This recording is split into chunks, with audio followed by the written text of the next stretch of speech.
ಆ ಥರ ನೋಡ್ಬಿಟ್ಟು ಯೂಸ್ ಲೈಕ್ ಓಕೆ ಇವ್ರು ಹೆಂಗಾದ್ರೂ ಮಾಡಿ ಪಟಾಯಿಸ್ಬೇಕು ಅಂತ ಅವಾಗ ಅನ್ಕೊಂಡ್ರಂತೆ ಫ್ರೆಂಡ್ಸ್ ಎಲ್ಲ ಇವರೆಲ್ಲ ಸೇರ್ಕೊಂಡು. ಇವ್ರು ಯಾರು ಹೊಸ ಎಂಟ್ರಿ, ಏನು ಹಿಂಗಿದ್ದಾರೆ ಇವರು, ಅಂಡ್ ಇವ್ರನ್ನೇ ನೋಡ್ತಾ ಇದ್ರಂತೆ ಮಮ್ಮಿನ. ಸೊ ಮಮ್ಮಿ ಇವನೇನು ಹಿಂಗ್ ನೋಡ್ತಾ ಇದ್ದಾನೆ, ಇವ್ರು ಯಾರು ಅಂತೆಲ್ಲ ಕಣ್ಣಿಡ್ದ್ರಂತೆ. ಶೂಟಿಂಗ್ ಅಲ್ಲಿ ಕೂಡ ಸೀನ್ ಇದೆ ಚುಡಾಯಿಸೋದು, ಇಲ್ಲ ಅಂದ್ರೂ ಚುಡಾಯಿಸ್ತಾ ಇದ್ರಂತೆ ಯಾವಾಗ್ಲೂ ಇವ್ರನ್ನ. ಮತ್ತೆ ಇವ್ರು ಊಟ ಮಾಡುವಾಗ ಇವರು ಏನೋ ಕಮೆಂಟ್ ಮಾಡೋದಂತೆ. ಎಲ್ಲೂ ನಿಮ್ಮ ತಾಯಿಯವ್ರಿಗೆ ಅಂದರೆ ಇಂಡಸ್ಟ್ರಿನಲ್ಲಿ ನಾನು ಇನ್ನೂ ಹೆಂಗೋ ಆಗ್ಬೋದಾಗಿತ್ತು, ಮದುವೆ ಆಗ್ಬಿಟ್ಟೆ, ಇನ್ನು ನಾನು ಕಾನ್ಸಂಟ್ರೇಟ್ ಮಾಡ್ಬೋದಾಗಿದ್ದು ಯಾವತ್ತೂ ಅನಿಸಿಲ್ವಾ?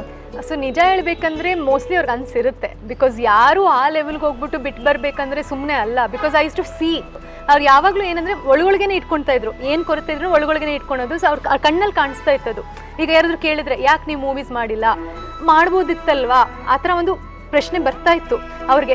ಹೌದು ಅಂತ ಅನಿಸ್ತಾ ಇತ್ತು. ಬಟ್ ದೆನ್ ಮಮ್ಮಿ ಕೂಡ ಹಂಗೇನೆ ಇಂಡಿಪೆಂಡೆಂಟ್ ಇದ್ರೆ ಕೂಡ ತುಂಬಾನೇ ಎಲ್ಲ issues ready to give up anything for daddy. ಆ ಥರ ಇದ್ರು ಅವರು, ಆ ಥರ ಮೆಂಟಾಲಿಟಿ. ಅಷ್ಟು ಒಂಥರ ಪ್ಯೂರ್ ಲವ್ ಅಂತ ಹೇಳ್ಬೋದು ಅವ್ರಿಗೆ. ಆ ಥರ ಇತ್ತು ಅವ್ರಿಗೆ ಕನೆಕ್ಷನ್.